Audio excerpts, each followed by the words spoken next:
नमस्कार, आप सभी का बहुत बहुत स्वागत है। मैं हूं Piyush Srivastava. Emerging business forum के एक और पड़ाव में आप सभी का बहुत बहुत स्वागत है। इमर्जिंग बिजनेस फोरम सीजन 3 की शुरुआत हो चुकी है और आज हम हैं देश की आर्थिक राजधानी मुंबई शहर में। 2 साल पहले इस सफर की शुरुआत हुई थी और हमारी लगातार कोशिश है कि आपकी आवाज को हम इस नेशनल प्लेटफॉर्म के जरिए देश के पॉलिसी मेकर्स तक पहुंचाएं और देश के तमाम अलग अलग सेक्टर्स के एक्सपर्ट को हम लेकर आए आपके शहर, जहां पर हमने जाने की, आपको बताने की कोशिश की तमाम जो आपके day to day professional life में जो आप जिस तरह के चैलेंजेस फेस करते हैं, किस तरह से उसके क्या इजी सॉल्यूशन हो सकते हैं, ये भी देने की हमने आपको कोशिश की है। और इसी कड़ी में आज का हमारा जो टॉपिक हो वो बेहद अहम है। फाइनेंस एक ऐसा मुद्दा है जो कि हमेशा से ही इस सेक्टर को परेशान करता रहा है और इसमें बैंकों का एक बहुत ज्यादा अहम रोल है।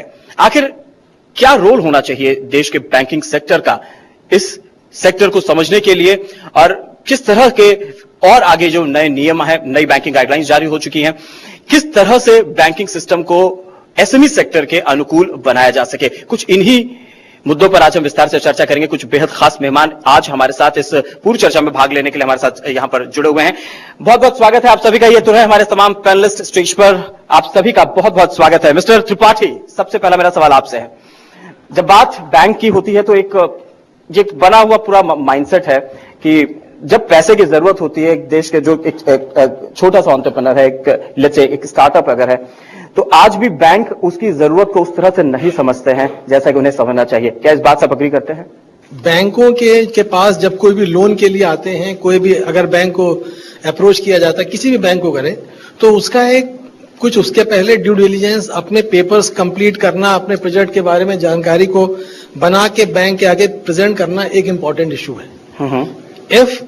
अगर हमारे यहाँ के जो भी एंटरप्रेन्योर्स हैं, यदि वो इस चीज को ध्यान में रखें, क्या होता है कि जनरली उनकी इन्वॉल्वमेंट कम होती है और डिपेंडेंस जो है बाकी कंसल्टेंट्स के ऊपर ज्यादा होती है। Specially this I am talking about जो हमारे नए लोग हैं, जो कि शुरू बिगिनर हैं। तो आपका इन्वॉल्वमेंट जितना आपके पेपर्स में, आपके प्रोजेक्ट में आपका होगा, जानकारी के लेवल पे, स्पेशली फाइनेंस एंगल से, उतना आपके लिए आसान होगा अपने पेपर्स अकॉर्डिंगली बनाने के और बैंक के हिसाब से, बैंक के जो रिक्वायरमेंट्स हैं उसके हिसाब से पेपर को पुटअप करना। कौशल, क्या आपको लगता है कि जो बैंकों का अभी एटीट्यूड है, मैं आपसे एक्सपेक्ट करूंगा डिप्लोमेटिक नहीं, एक स्ट्रेट आंसर इस पे जाने के लिए, क्या जो बैंकों का माइंडसेट है वो अभी भी इस सेक्टर के लिए अनुकूल माइंडसेट है? देखिए, माइंडसेट का इश्यू नहीं है। बैंक किसकी है? आपकी और मेरी है। नेशनलाइज बैंक है, हमारे पैसे हैं, टैक्स पेयर्स के पैसे हैं। जब वो लेंड करते हैं उनको प्रोसेस फॉलो करना पड़ता है। प्रोसेस के लिए उनको डॉक्यूमेंटेशन जो है वो देना पड़ता है। डॉक्यूमेंटेशन में क्या है? आपका P&L, बैलेंस शीट वगैरह। How accurate is that? हम कितना एक्यूरेटली भरते हैं, हम कितना एक्यूरेटली उनको देते हैं, हम कितना एक्यूरेटली उसको अपडेटेड रखते हैं। तो माइंडसेट इज वन पार्ट। और आज किसी भी बैंक को, आज आपने देखा होगा कि और प्राइवेट बैंक्स को लाइसेंस देने की बात हो रही है। New industrial houses are coming in with banks. Banks are competing with each other. उनको जरूरत है for good to get new customers. लेकिन हमारा भी ये बनता है कि हम एक्यूरेट इंफॉर्मेशन दे ताकि जो सामने बैठा है वो हमारा लोन आसानी से सैंक्शन कर सके। संजीव कुमार, आपसे ये जानना चाहेंगे कि क्या जब बैंकों के हम रोल की बात करें तो क्या रोल आप देखते हैं स्पेशली स्मॉल बिजनेसेस को प्रमोट करने में बैंक्स का?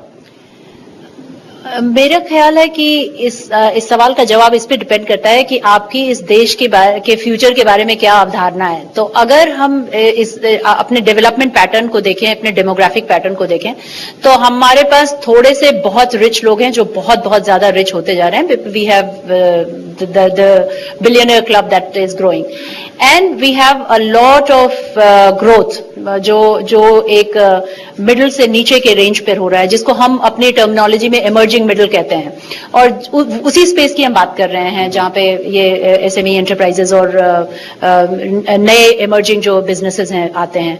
तो अगर हम ये समझते हैं कि इस देश का विकास जो है वो उस लेवल पर ही होने वाला है और वहीं पे बहुत ज्यादा इकोनॉमिक एक्टिविटी होने वाली है और अपॉर्चुनिटी जनरेट होने वाली है, तो किसी भी फाइनेंशियल इंस्टीट्यूशन के लिए आज ये बहुत जरूरी है कि एक सही स्ट्रैटेजी को लेकर के उस सेगमेंट को अप्रोच करे।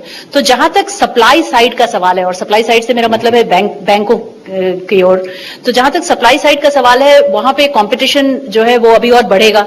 और अब आपने देखा अभी नए बैंक लाइसेंसेस दिए जा रहे हैं, और अगर नए ना भी दिए जाएं तो एग्जिस्टिंग सिचुएशन में भी आपके पास जो बैंक हैं उनके अंदर अपने प्रॉफिट्स को बढ़ाने के लिए जरूरत है कि उनको अपनी बिजनेस स्ट्रैटेजी को लगातार रीइन्वेंट करना है। तो जब आप उसको रीइन्वेंट करेंगे और उसको रियल इकोनॉमी के साथ अलाइन करने की कोशिश करेंगे तो आप इस सेक्टर को देखना जरूर समझेंगे जरूरी। पर क्या ऐसी कौन सी, तो थियोरेटिकली ये एक बहुत संभव चीज है कि इस सेक्टर में क्रेडिट फ्लो होना चाहिए, उसके बावजूद भी अगर ये नहीं हो पा रहा है तो शायद कोई गेम चेंजिंग स्ट्रैटेजी की जरूरत है। और मेरा पर्सनल मानना है कि शायद ये गेम चेंजिंग स्ट्रैटेजी कोई लेके आएगा, क्योंकि आपने चूंकि बैंकिंग गाइडलाइंस की बात की है, नई बैंकिंग गाइडलाइंस आ चुकी हैं, उसके बाद अब उम्मीद की जा रही है कि जब नए बैंक आएंगे तो कंपटीशन और ज्यादा बढ़ेगा। इससे क्या इस सेक्टर को फायदा मिलेगा? तो हाँ, तो किस तरह से? हाँ, तो फायदा ही है ना, क्योंकि एक तो प्रायोरिटी सेक्टर गाइडलाइंस आपके पास ऑलरेडी हैं, तो वो 40% का जो पूल है वो पूल आपका और बड़ा हो जाता है। तो वो जो एग्जिस्टिंग एंटरप्रेन्योर्स हैं उनके पास ही वो पैसा जाना है। दूसरी बात है कि नई गाइडलाइन में एक बहुत स्ट्रांग एम्फेसिस है फाइनेंशियल इंक्लूजन की तरफ, और एक बहुत ही स्ट्रांग मैसेज है कि अगर आपका बिजनेस प्लान जो है वो इस बात की इंडिकेशन नहीं देता है कि आप किस तरह से फंडिंग कर पाएंगे इस सेक्टर को, तो आपके पहली बात तो कि आपको लाइसेंस शायद नहीं मिले, और अगर मिल भी जाए तो ऑनगोइंग बेसिस पे आपकी मॉनिटरिंग होगी उस चीज के ऊपर।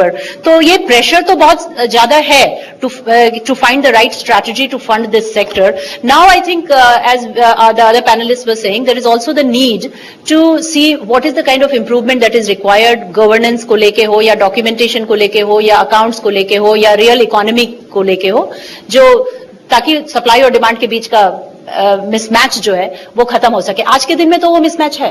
क्या बेसिक प्रॉब्लम इस सेक्टर से जुड़े लोगों को आती है? बैंकों की जब बात हो, और करीब 22 से 25 बैंक आपके पैनल पर भी हैं, तो किस तरह की problems day to day life में आपको देखने को मिलती है इसमें? सबसे पहले तो मैं ये कहना चाहूंगा, आपका एक सवाल था पहले जी कि कितना स्कोप है बैंकों के लिए।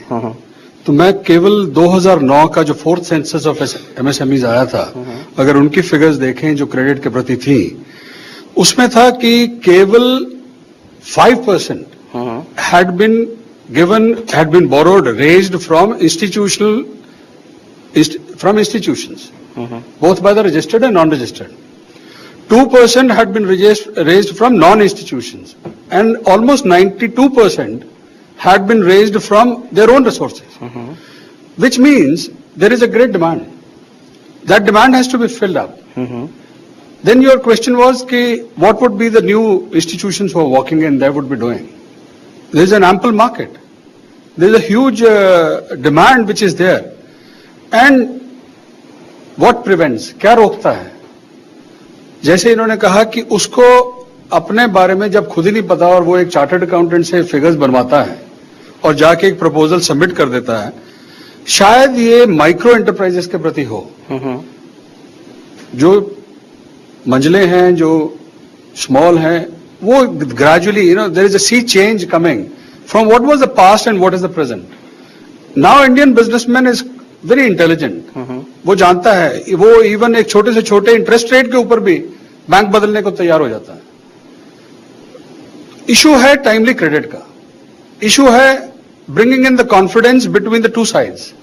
कॉन्फिडेंस एक बैंकर को जिसने लेंड करना है और एक स्मॉल एंटरप्रेन्योर को जिसको रेस करना है. उसके लिए कुछ चीजें करनी बड़ी आवश्यक है. That is empowering them. Sambat साहब, आप डीएनबी से हैं. डीएनबी का काम है कंपनियों की सेहत, डे टू डे उनकी सेहत क्या है इसको जानने की. तो जब बात क्रेडिट रेटिंग की होती है, जब आप इंटरनल ऑडिट करते हैं किसी कंपनी का, तो बेसिक प्रॉब्लम्स आपको क्या समझ में आती हैं? कहां पर ऐसे आपको लगता है कि समस्या जिसकी वजह से उनको बैंक लैंड नहीं कर रहे हैं या फिर इस तरह की कोई प्रॉब्लम आ रही है? नहीं, देखिए ओवरऑल हेल्थ, पहले आई वांट टू एड्रेस जो आपने पहले क्वेश्चन पूछा, रेटिंग का फायदा क्या होता है?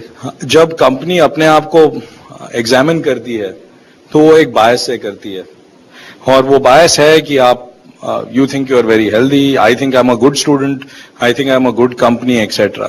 जब रेटिंग एजेंसी देखती है तो it is benchmarking you against all the units in your industry, in your category. We are using parameters कि हम आपको benchmark करें और उस हिसाब से भी रेटिंग असेस और हम लोग अप्रेस करके रेटिंग देते हैं. जैसे आपकी प्रॉफिटेबिलिटी, मान लीजिए यू आर एट 20% प्रॉफिटेबिलिटी, आपको लगे wow 20% is very good, but बाकी जो यूनिट्स हैं आपके कैटेगरी में वहां 30% है, या आपका कैश फ्लो स्ट्रांग है लेकिन और किसी का स्ट्रांगर है या और किसी का वीकर है. तो ये जो पैरामीटर्स हैं वो उसको नजरअंदाज रखते हुए हम सारा रेटिंग करते हैं. वो रेटिंग बैंक को जाती है, bank is then able to compare etcetera with its own internal systems and then come up with a score which allows you to lend or which allows them to lend to you.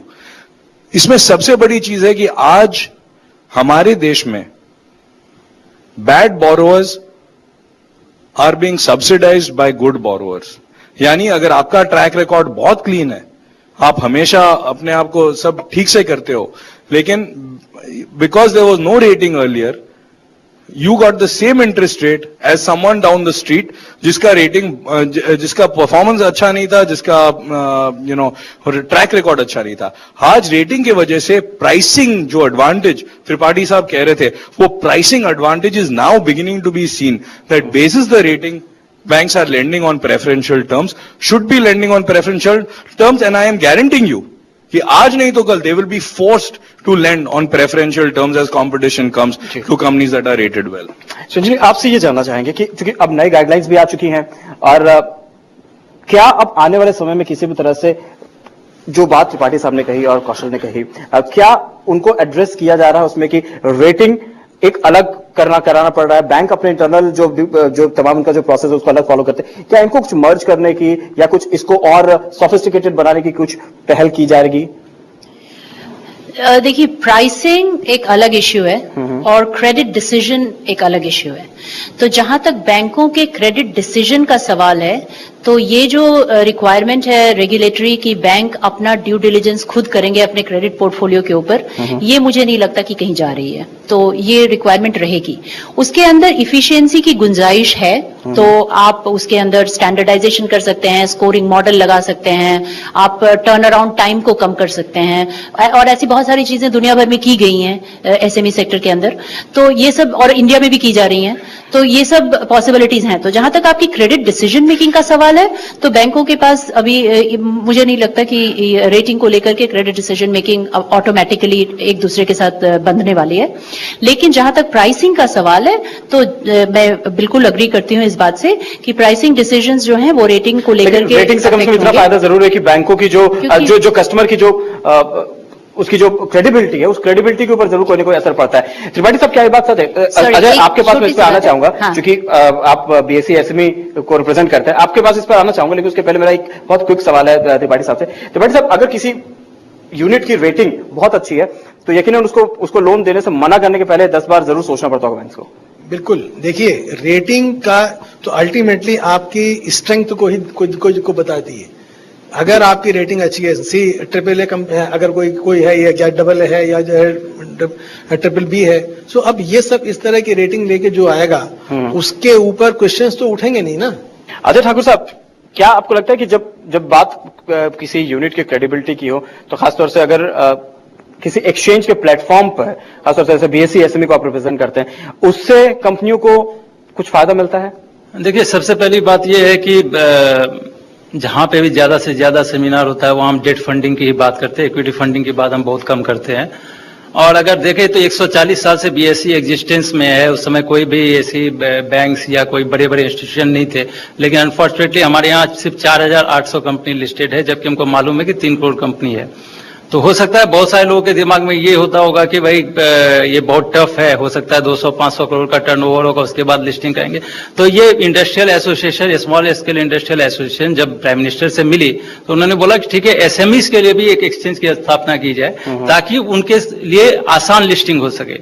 तो आज हमने इसका क्या है, eligibility criteria काफी simple रखा है। 1 करोड़ की post issue paid up capital, 1 crore की नेटवर्थ और 3 साल में से 2 साल प्रॉफिट मेकिंग अगर कोई भी कंपनी है। और अगर कोई कंपनी 3 साल नहीं अपनी पूरी कर पाई है, 3 साल फाइनेंशियल ईयर कंप्लीट नहीं कर पाई है, तो अगर 1 साल भी की है या नई कंपनी भी है, तो अगर उसके पास 3 करोड़ का नेटवर्क है तो वो अपने एफपीओ ला करके कंपनी 3 मेजर एडवांटेज आप बता सकते हैं बीएसई एसएमई प्लेटफॉर्म पर? एसएमई प्लेटफॉर्म पे जो आपको 3 मेजर एडवांटेज ये है कि सबसे पहले कंपनीज को वैल्यूएशन नहीं मिलता है। आज किसी भी कंपनी, आप कितनी भी बड़ी कंपनी बजाय आप डेट फंडिंग करते हैं, कई बार तो ऐसा लगता है उनका देख करके बैलेंस शीट कि वो शायद बैंक्स को लोन पे करने के लिए पैसा कमा रहे हैं। तो सबसे पहले ये क्या होता है कि आपको वैल्यूएशन मिल जाता है, ठीक है, डेट और इक्विटी की रेशियो अच्छी हो जाती है, आपको ज्यादा से ज्यादा लोन मिलता है और आपकी विजिबिलिटी बढ़ जाती है, आपको दुनिया जानने लगती है, आपकी मार्केटिंग करने की क्षमता बढ़ जाती है और धीरे धीरे आप जो है रेगुलर इंटरवल्स में फंड रेज कर सकते हैं by diluting your stake in the company. तो ये एक बहुत अच्छा जरिया है छोटी कंपनी से बड़ी कंपनी में। ठाकुर साहब, आपने बात अच्छी कही कि हो सकता है ज्यादातर लोग, आपको जिसके बैलेंस शीट आप देखते हैं तो ऐसा लगता है कि ज्यादातर लोग खाली बैंक का पैसा चुकाने के लिए करते हैं। ये बात सिर्फ कंपनियों तक सीमित नहीं, मैं आपको बता दूं भारत सरकार के साथ भी कुछ ऐसा है। जो भारत सरकार की कुल इनकम है करीब उसका 18% भारत सरकार सिर्फ ब्याज चुकाने में खर्च कर देती है।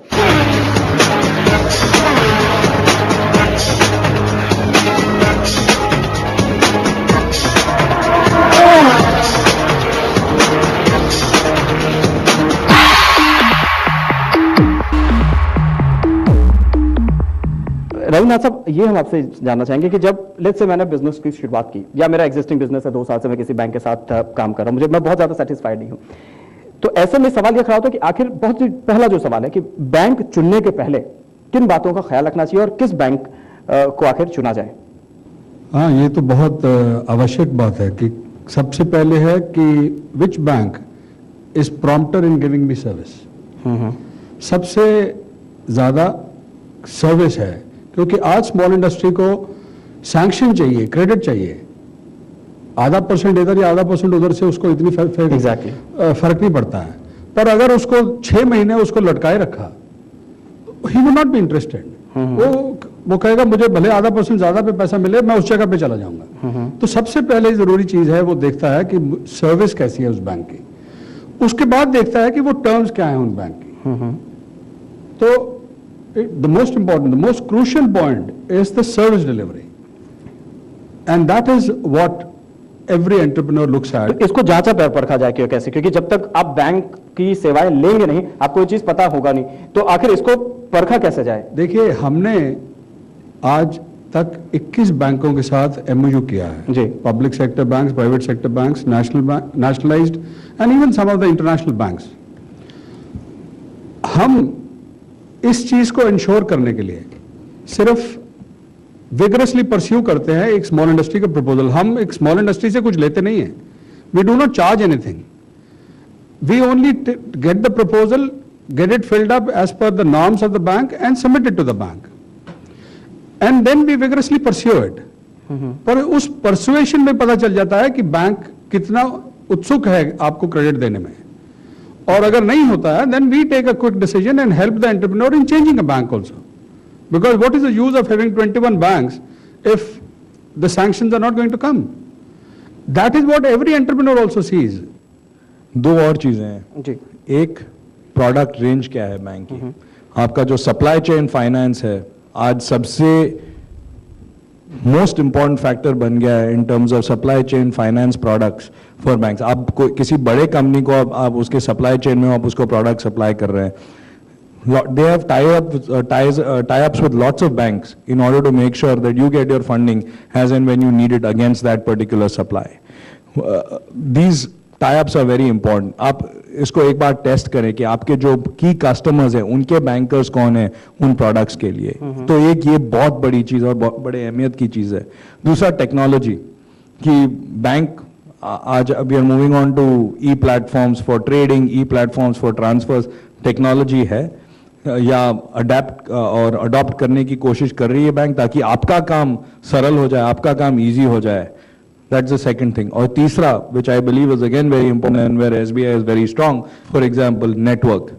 आपका नेटवर्क सारे देश में नेटवर्क है. ओवरसीज अगर आप एक्सपोर्टर हो तो ओवरसीज ऑफिसेज हैं, ताकि कहां आप कहीं किसी चीज में आप अटक जाएं, आपके डॉक्यूमेंट गए हो, आपकी शिपमेंट गई हो, आपको कहीं कुछ मदद की जरूरत पड़े तो आपका बैंक आपके साथ खड़ा रह सकता है और आपको मदद कर सकता है. ये नहीं कि आपने कहीं भेज दिया, अरे वहां हमारा कोई है नहीं, कल कोई पहुंचेगा एक्सेट्रा. तो ये तीन चीज. That is very important. Tripathi साहब, अक्सर होता है कि जब बैंक के साथ कस्टमर का जो रिलेशन है वो बहुत अहम होता है, लेकिन अक्सर ये देखा जाता है कि कस्टमर के पास अपनी कोई प्रॉब्लम है जिसकी वजह से हो सकता है उसका लोन डिफॉल्ट करने के कगार पर हो, या फिर उसको इमीडिएट लोन की जरूरत हो, उसको बैंक से मदद नहीं मिल पा रही. आपको लगता है इसमें जो कम्युनिकेशन है कस्टमर और बैंक के बीच का, ये बहुत ज्यादा जरूरी है, जो कि अक्सर लैक ऑफ कम्युनिकेशन की वजह से इस तरह की प्रॉब्लम ज्यादा डेवलप हो जाती है?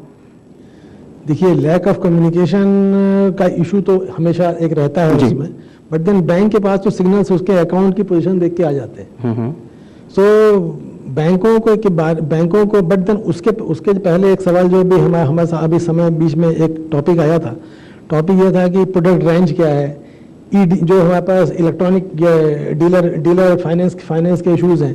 तो ये करीब सभी बैंकों ने धीरे धीरे इशू यूज करना जो है शुरू कर दिया है. टेक्नोलॉजी प्लेटफॉर्म के हिसाब से यदि आप बात करें तो ज्यादा फर्क अब बचा नहीं है लोग बैंकों के बीच में.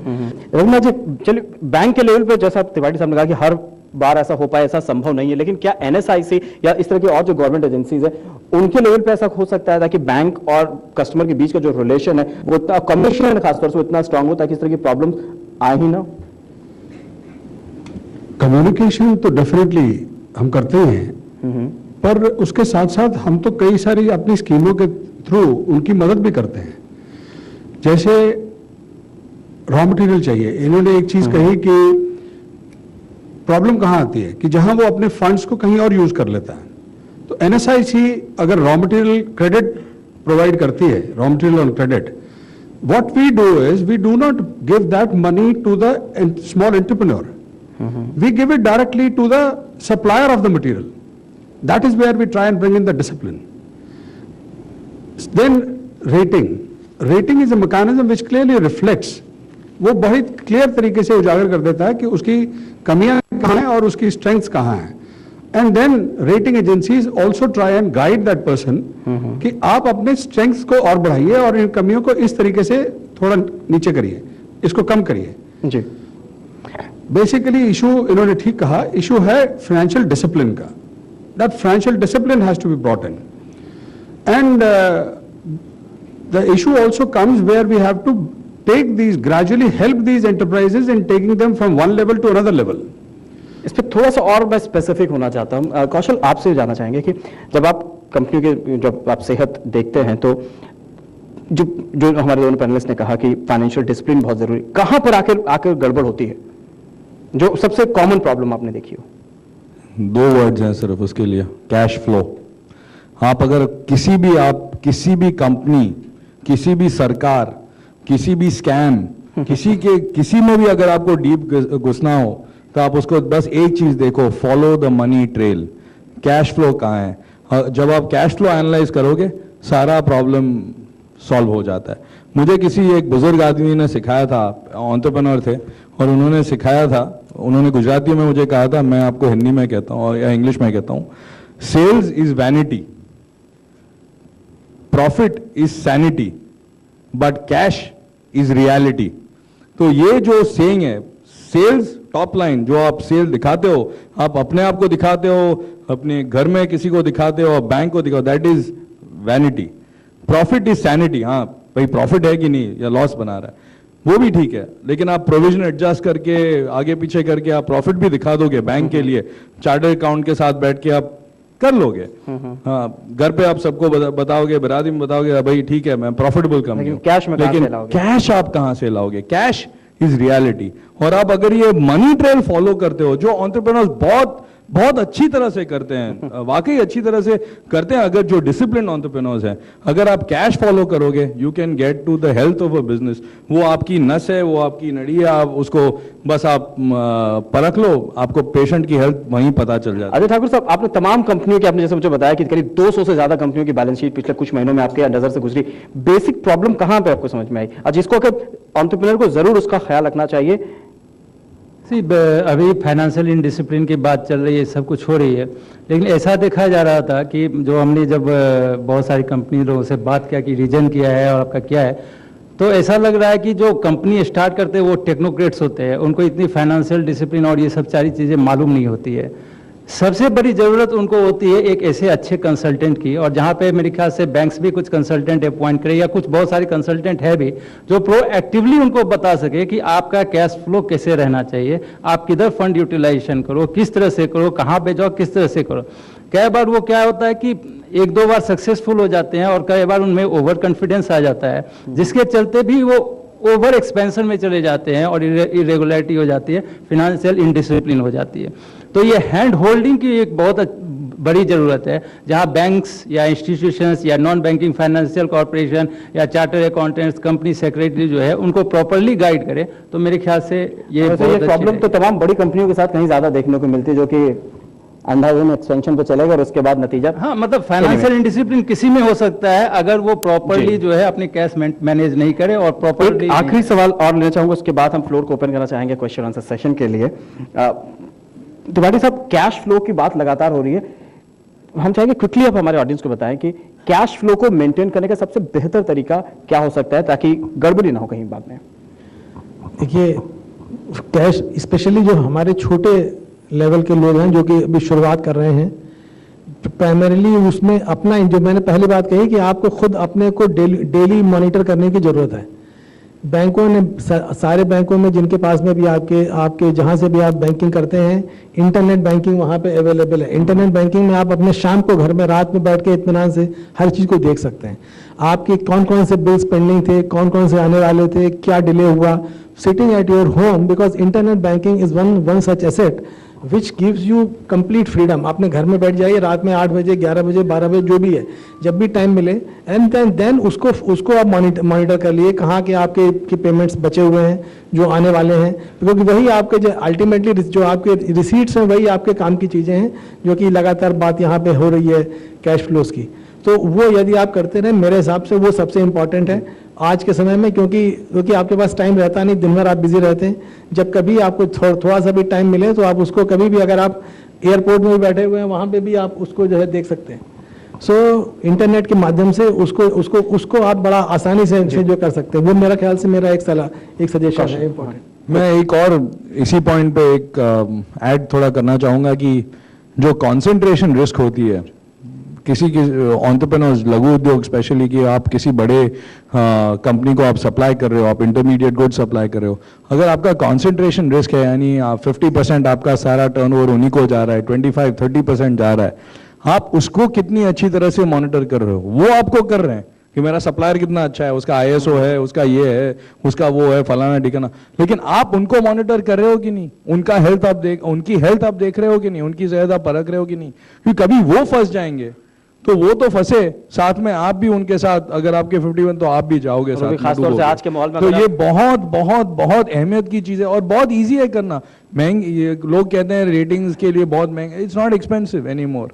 आपको 5-10 हज़ार रुपए में आराम से रेटिंग मिल जाएगी किसी की भी। हाँ, अगर पब्लिक लिस्टेड कंपनी एक्सचेंज पे तो वहां से आपको इन्फॉर्मेशन मिल जाती है, लेकिन वो आपको पढ़ के आप भी अपने डॉक्टर को कभी कभी उनकी भी सेहत का पूछा करो, ताकि आप कहीं फंस नहीं जाओ उनके साथ।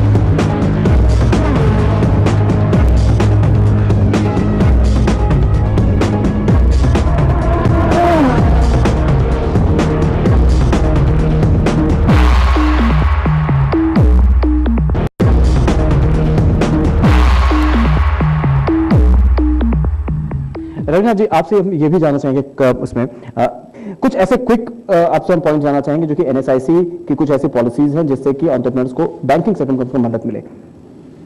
सबसे बड़ी तो सपोर्ट जो हम देते हैं वो है परफॉर्मेंस और क्रेडिट रेटिंग स्कीम जो हम ऑपरेट करते हैं मिनिस्ट्री ऑफ MSME के बिहाफ पे। 75% of the fees subject to a ceiling of 40,000 in case of certain turnover based companies is the subsidy which we give.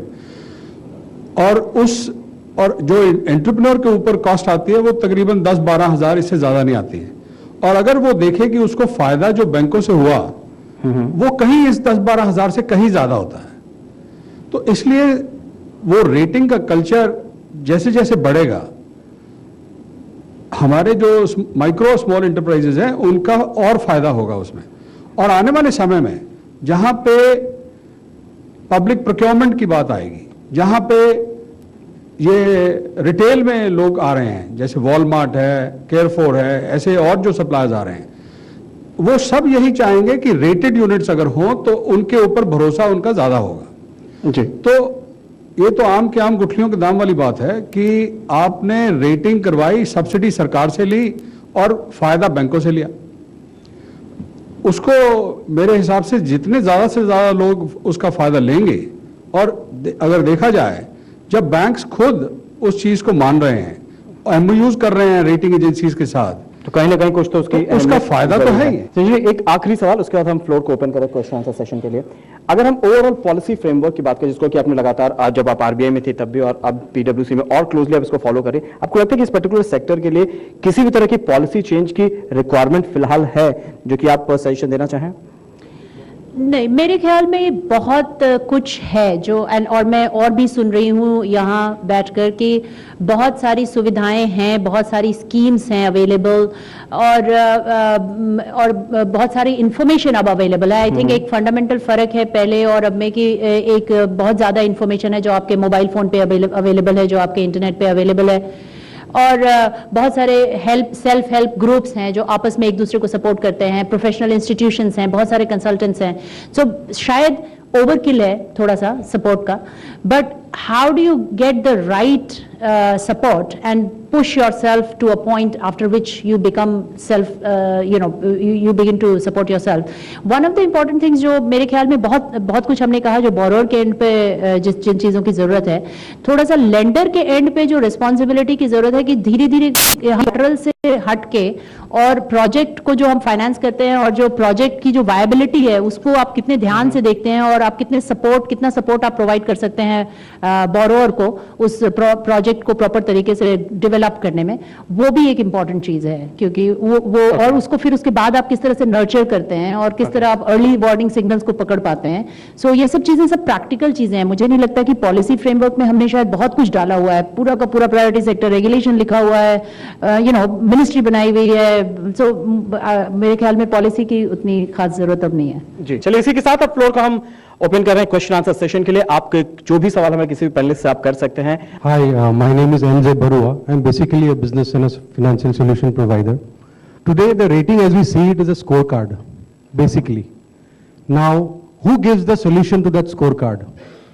After the rating, how do I know that where I need to improve and how I need to improve? Point number one on the rating front. Secondly, now the rating is done only once. If you look at most of the MSMEs, they do it once just for the sake of getting a credit. Now what happens after that? For 3 years, 4 years, next 5 years, they don't get rating. Who takes the responsibility of making rating a habit rather than a need at the base of when you want to get a loan? Kaushal, if you can answer that. Around the world earlier, most rating agencies had what is known as an advisory function, which also said कि आपकी ये rating है, आपको improve करने के लिए ये हम कंसल्टिंग ऑफर करेंगे। लेकिन as per best practice around the world it is now treated as a serious conflict of interest. Why? मैं आपको बुरी रेटिंग दूं, यानी कि मेरे बच्चों की स्कूल की टीचर उसको फेल करे और फिर कहे कि मेरे से आप ट्यूशन लो तो आप पास हो जाओगे। हर बारी अगर ये साइकिल चलती रहे तो ये प्रॉब्लम हो जाता है। So there is an inherent conflict of interest in that model, and therefore most rating agencies have tried to create separate advisory companies where you can go ahead and get it. The other thing which a country like India should do, हमें करना चाहिए कि जो rating आता है उसके parameters काफी clear हैं।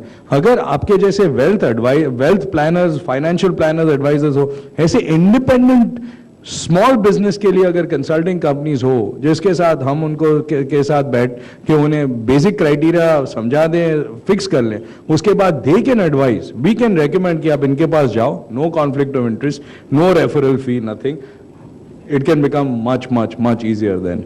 My name is Dixon Lisa. I am resident from Century Textile Engineering Company. Basically, जब भी हम लोग बैंक के पास जाते हैं, हम प्रोप्राइटरशिप कंपनी, सो जब भी हम लोग बैंक के पास अभी एक रेट गारंटी स्कीम के हिसाब से हम लोग गए थे, तो हम लोग को प्रिफर ही नहीं करते, हम लोग हेजिटेट कर देते हैं कि खड़ा नहीं करते, बोलते कि नहीं हम लोग अभी ये स्कीम में चालू नहीं किया है या हम आपको नहीं प्रिफर कर सकते हैं, ऐसा क्यों मतलब हम छोटे हैं इसकी वजह से या क्या रीजन है? देखिए, ये आज के हिसाब से यदि मैं कहूँ तो जो हम उसको यहाँ देखिए, कोलेटरल फ्री लोन का एक हमारा ये लगा हुआ है यहाँ पे स्टैंडी, हम उसको प्रोपेगेट करते हैं, हम उसको पॉपुलराइज करते हैं, क्योंकि वो हमको भी, आप सभी के लिए वो है, हमको एसएमई के लिए फाइनेंस करना है, हमको मालूम है कि कोलेटरल क्या इशू हमेशा रहेगा, और लेकिन चूंकि गवर्नमेंट ऑफ इंडिया उसमें हमको 1% देने को तैयार है कोलेटरल का, तो आज के हिसाब से अगर आपका प्रोजेक्ट वायबल है अदरवाइज, तो इसमें हम लोग कोशिश ये कर रहे हैं कि इसमें रोज ज़्यादा से ज़्यादा लोगों को CGTMSE में कवर करें। जहाँ तक स्टेट बैंक का सवाल है, हम सभी, आप किस बैंक की बात कर रहे हैं ये मुझे नहीं पता, लेकिन जो है अगर सभी बैंकों के साथ में ये है क्योंकि उनको भी ये सूट करेगा कि वो जो आपका नए लोग हैं और उनका प्रोजेक्ट अदरवाइज हमको ठीक दिख रहा है कि हमको फाइनेंस करने योग्य है, तो उसको हम CGTMSE में उसको जरूर कवर करें, और ये किया जा रहा है।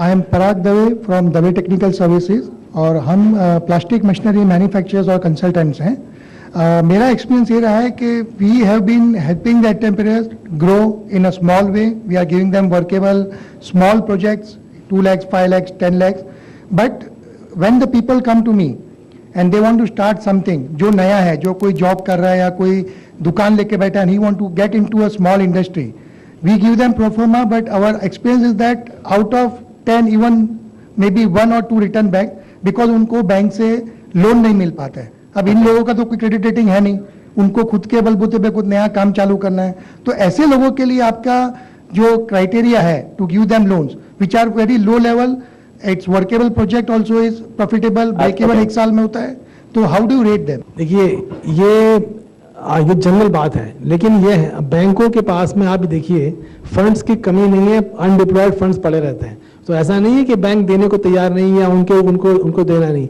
अगर प्रोजेक्ट जो भी वायबल प्रोजेक्ट्स हैं, बैंक उसको देने को तैयार है, और सारे बैंक, मतलब this I can say for because banks are in the business of lending, अगर हमारे पास पैसे हैं, हम उसको देने को तैयार नहीं हैं, तो वो तो कोई बैंक चाहेगा नहीं। हम लोग आज की पोजीशन में बिल्कुल करने को तैयार हैं, और ऐसा कुछ में जहां पे आप कह रहे हैं, आप एक कंसल्टेंट हैं, और कंसल्टेंट की तरह से आपको पता होना चाहिए बैंक क्या चीजें देखती है। अगर इसीलिए यहाँ पे मेरा एक रिक्वेस्ट है, कंसल्टेंट्स भी जो आपके सोल्यूशन प्रोवाइडर्स हैं फाइनेंशियल्स, वो आपको भी पता होना चाहिए क्या क्या चीजें बैंक देख रही है। इसी से एक सवाल मेरे जहन में आता है जो कि मैं आपसे करना चाहूंगा। फाइनेंशियल इंक्लूजन की हमेशा बात की जाती है, खासतौर से इस बार के बजट में वित्त मंत्री की बहुत ज्यादा कोशिश है। आपको क्या लगता है, क्या आखिर ऐसा कौन सा मॉडल अख्तियार किया जाए कि जो फाइनेंशियल इंक्लूजन का जो एक सपना है वो सिर्फ सपना न रहे, वो हकीकत में बदल जाए? कॉम्बिनेशन ऑफ फैक्टर्स जरूरी हैं। मैंने पहले ही कहा कि डिमांड और सप्लाई के बीच का गैप क्लोज होगा।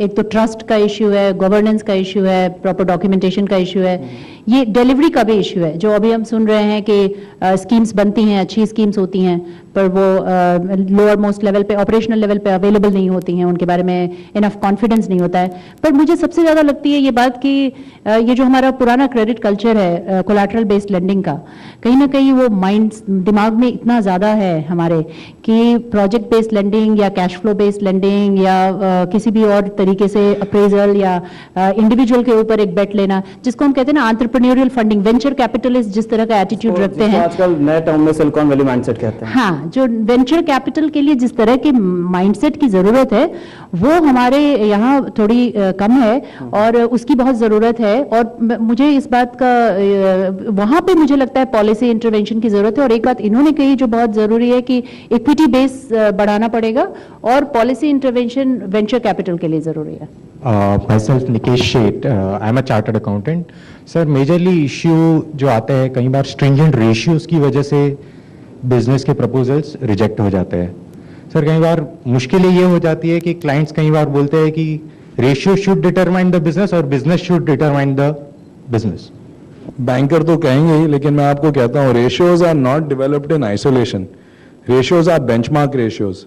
They are developed across the industry, and if you see that across industry, across a particular type of industry, अगर आप देखते हो कि ratios, profitability ratios आपके अलग हैं, आपके cash ratios, आपके AR ratios वगैरह अलग हैं. अगर कोई industry में आप ऐसे हो जहाँ आपको government supply हो और आपका government supply आपको 90 days या 120 या 150 days में credit मिलता है, तो आप you cannot have a good AR ratio. So that has to be factored into your into the argument and into this. Lekin to expect, and here I want to say it because I don't know if they will be able to say it, but if to expect that ratio should be relaxed uniformly would be unfair to our banking system. I think they have been very good by and large for putting ratios in place which are logical. Okay. I don't think we can relax them uniformly. जी मेरा नाम सुप्रिया है, मैं कल्याण paper private limited को represent कर रही हूँ। ये मेरा जो सवाल है आप इसे सजेशन के रूप में भी ले सकते हैं। अभी जैसे हमने रेटिंग की बात करी तो बीच में उठा कि हर साल हम रिन्यू नहीं करते हैं, पीछे जाते हैं। अगर जब हम लोन के लिए जाते हैं बैंक के पास, बैंक अलग से एक अपना खुद का रेटिंग करती, अगर ये दोनों रेटिंग्स को मर्ज कर देते हैं तो बाई चांस आप ऐसे बोल सकते हो कि भाई सुप्रिया तुम मेरे पास लोन लेने आई हो, पहले तुमको एक NSIC से रेटिंग लेकर आनी है और हर साल बैंक जो, क्योंकि मेरा लोन शॉर्ट टर्म तो होगा नहीं, 5 साल का होगा, 6 साल का होगा, हर साल अगर बैंक मुझे फोर्स करती है कि मैं वो अपना रेटिंग जो है रिन्यू करूं, क्योंकि उस रेटिंग के आधार पर जो मेरा इंटरेस्ट रेट है वो ऊपर या नीचे हो सकता है, तो मैं जेन्युइनली इंटरेस्टेड होंगी, मैं इसमें भी इंटरेस्टेड होंगी कि मैं अपना रेटिंग और से और बेहतर कर सकूं ताकि मेरा इंटरेस्ट रेट जो है वो ही रहे या उससे अगर कम होने की पॉसिबिलिटी है तो वो हो सके। इससे मुझे तो फायदा होगा ही, ऐसे में बैंक को भी फायदा होगा क्योंकि उसे बार बार रेटिंग नहीं करनी पड़ेगी। वो एक बार रेटिंग करेगी जब लोन दे रही है, तब बाद में वो NSIC की रेटिंग पे डिपेंड हो सकती है। और जो हमारा जो प्रॉब्लम था कि हम बार बार रिन्यू नहीं कर रहे हैं वो भी सॉल्व हो जाएगी। देखिए बैंक की रेटिंग तो, बैंक इंटरनल रेटिंग तो जो करती है एवरी फाइनेंशियल, जो आपका जो भी बैलेंस शीट होती है 1 साल की, उसके ऊपर करती है। बाकी चीज़ों के ऊपर ये आपका सजेशन है और इवोल्यूशन के साथ में शायद ये आगे हो भी सके। इस पे अभी ज़्यादा कुछ कहा नहीं आ सकता। बाकी साहब रघुनाथ साहब कहेंगे। देखिए रेटिंग तो उसकी वैलिडिटी 1 साल है। बैंक आपको लिमिट सैंक्शन करता है, वो भी 1 साल की करता है, उसके बाद वो भी रिन्यूअल करते हैं। ये तो मैंने पहले ही कहा कि बैंक लोन रेटिंग और NSIC की जो परफॉर्मेंस क्रेडिट रेटिंग है, इसको कहीं ना कहीं किसी न किसी लेवल पे रिजर्व बैंक या ministry of finance, department of banking को डवटेल करना चाहिए, और ताकि सुविधा जो है SMEs को मिले उसकी। और आपकी बात बिल्कुल ठीक है, पर रिन्यूअल के टाइम पे रेटिंग होनी जरूरी है, नहीं तो बैंक अपना इंटरनल इवैल्यूएशन तो हमेशा करेगा। चलिए इसी के साथ इस कार्यक्रम को फिलहाल यहीं पर खत्म करना चाहेंगे। आप सभी पैनलिस्ट का बहुत बहुत शुक्रिया, आप सभी एंटरप्रेन्योर्स का बहुत बहुत शुक्रिया, आप आए हमारे इस कार्यक्रम में भाग लिए। इसी के साथ मुंबई से हम लेते हैं इजाजत, लेकिन देश का के एक अगले शहर में हमारा अगला पड़ाव जल्द होगा, जहां पर बात करेंगे SME सेक्टर से जुड़े कुछ और मुद्दों की। हमारे इस कार्यक्रम को आप फेसबुक पर भी फॉलो कर सकते हैं, www.facebook.com/emergingbusinessforum। साथ साथ आप हमारी वेबसाइट पर भी अपने सजेशंस हमें दे सकते हैं। इस पूरे प्रोग्राम को आप फॉलो कर सकते हैं www.zbiz.com/emergingbusinessforum।